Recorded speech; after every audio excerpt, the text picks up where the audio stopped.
PND creator চ্যানেলে আপনাদের সবাইকে স্বাগত। আমি আজকে একটা নতুন রেসিপি নিয়ে চলে এসেছি, সেটা হচ্ছে মোচার চাপড় ঘন্ট। এই রেসিপিটা একবার বাড়িতে বানিয়ে খেয়ে দেখুন, কোনো ঝামেলা নেই, খুব সুন্দর একটা রেসিপি।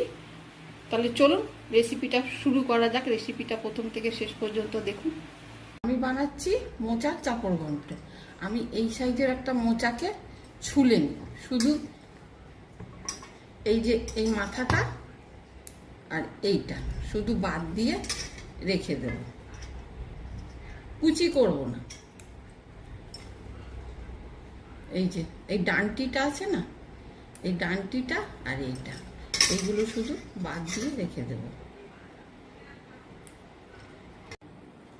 এই যে এইগুলো একদম তো ছোট ছোট, এইগুলো আর ওইভাবে বাছতে হবে না, এমনি করে টানলেই এগুলো উঠে এই যে চলে আসবে।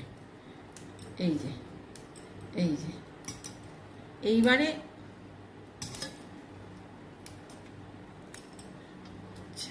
এইগুলো আমার সব বাছা হয়ে গেছে। এবার এই পর্যায়ে যে মোচাটা, এটাকে আর আমি ছুলবো না, এটাকে আমি কুচি করে দিয়ে দেব। এবার এগুলো আমি ভিজিয়ে সারা রাত রেখে দেব জলে, যাতে কষটা বেরিয়ে যায়। এই যে আমি এগুলো কাল সারা রাত্রি ভিজিয়ে রেখেছিলাম, কষটা চলে গেছে। এখন আমি এগুলো প্রেসারে দিয়ে সিদ্ধ করে নেব।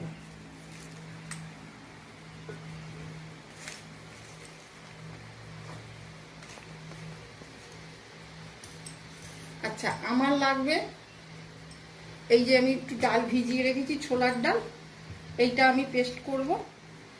আর লাগবে ধনে গুঁড়ো, জিরে গুঁড়ো, লঙ্কার গুঁড়ো, একটু গোলমরিচ গুঁড়ো।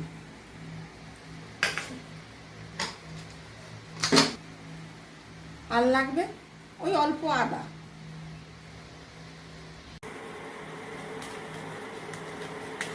এই যে মোচাটা সেদ্ধ হয়ে গেছে, এপাশে নামিয়েছি। এবার কড়াই বসিয়েছি, কড়াইতে একটু সাদা তেল দেব।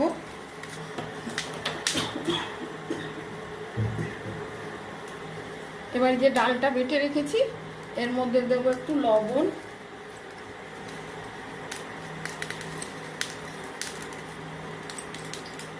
আর দেব একটু চিনি।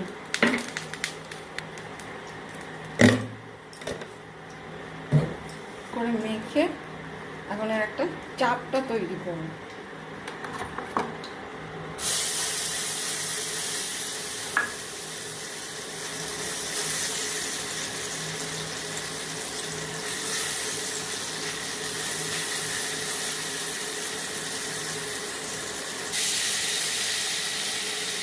এই যে মোচাগুলো সিদ্ধ হয়ে গেছে, এখন আমি এটা ঠান্ডা হলে ভালো করে চটকে নেবো হাত দিয়ে। এই যে এটা আমার ভাজা হয়ে গেছে, এইবারে নামিয়ে নেব। এই মোচাটাকেও আমি হাত দিয়ে চটকে নিয়েছি।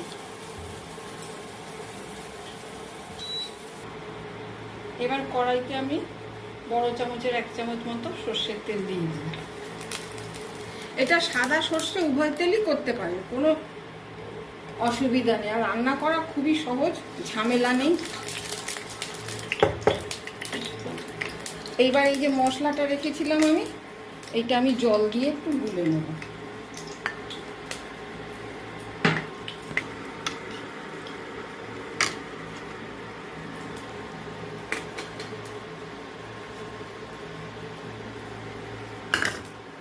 এবার আমি কড়াইতে দেব তেজপাতা দুটো ফোড়নে, আর দেব একটু গোটা জিরে।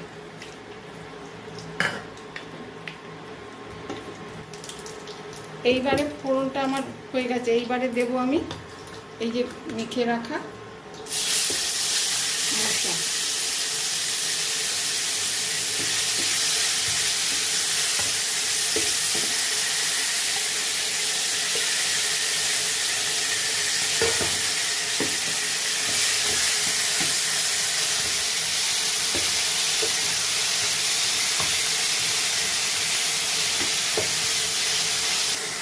এবার দেবো পরিমাণ মতো লবণ,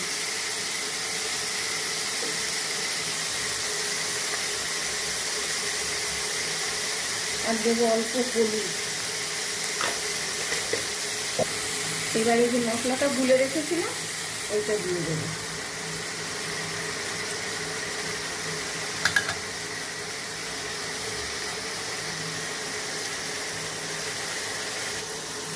এবার দেবো পরিমাণ মতো মিষ্টি, মানে একটু মিষ্টি মিষ্টি লাগবে, চিনি, জল দেবো, দিয়ে এটাকে ভালো করে কষিয়ে নেব। এই যে এইটা এবার হয়ে এসেছে। হ্যাঁ, এখন এর মধ্যে আমি দেবো অল্প গরম মশলা, এরপর দেব এই অল্প আদা বাটা, এটা নামাবার আগে দিতে হবে।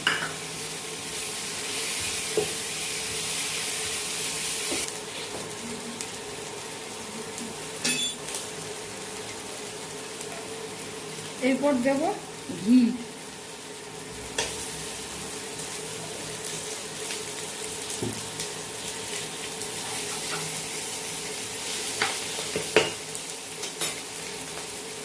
এইবারে এগুলো দিয়ে নামিয়ে দিন। আচ্ছা, এর মধ্যে কিন্তু বাদাম কিশমিশও দিতে পারেন। এই চাপড়াতে বাদাম কিশমিশও দেওয়া যায়। এটা আমার হয়ে গেছে, এখন আমি নামিয়ে দেব। এই যে মোচার চাপড় ঘন্ট একদম রেডি, একদম পারফেক্ট। ভালো লাগলে একবার বাড়িতে বানিয়ে খেয়ে দেখুন, ভালো লাগলে লাইক শেয়ার কমেন্ট করে জানাবেন।